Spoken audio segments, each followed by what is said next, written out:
Okay, pag-connect sa Binance UID sa TapSwap. Okay, ano mo diri sa taas. Punta kayo sa taas. Tapos, Binance registration.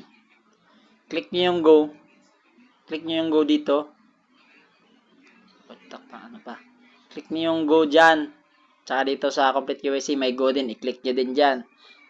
Tapos, pag nalagay na yung check, tapos yung sa complete the KYC is may check na din yung nakalagay.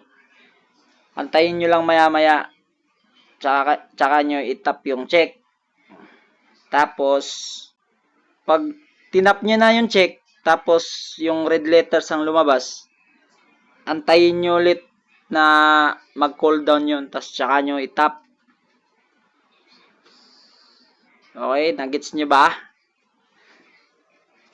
Pag natap ang go, antayin nyo saglit. Tapos itap yung check.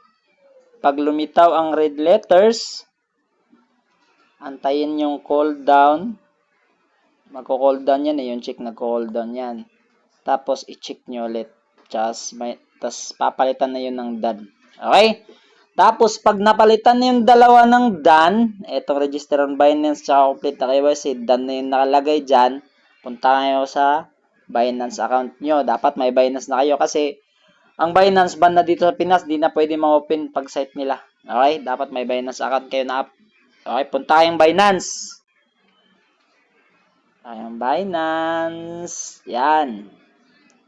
Tap nyo to, itong nasa top na logo ng Binance.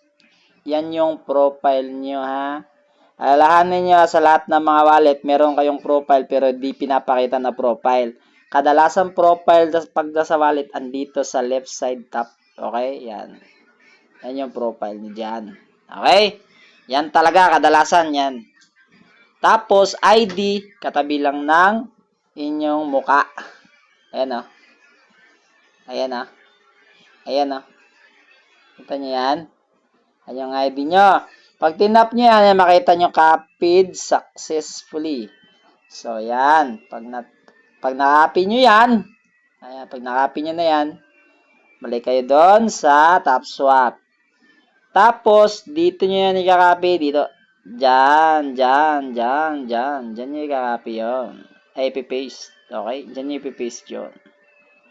Tapos, pag na-paste nyo na dyan, tap nyo na yung submit. Submit.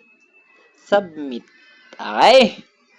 Tapos, ganun lang. Tapos, maya-maya, makaklaim nyo na yung 3 million rewards na coins. Pero, huwag kayong umasa dun sa, sa $600 na, bonus ng TapSwap pag nag-register sa Binance. Kasi, ang nabibigyan lang nun, yung mga new users, tapos ginamit nila yung link ng TapSwap mismo. Yun lang yung nabibigyan nun. Tapos, random ang nabibigyan nun. Siguro, hindi abot ng 20 katao nabibigyan nun. Sobrang dami natin.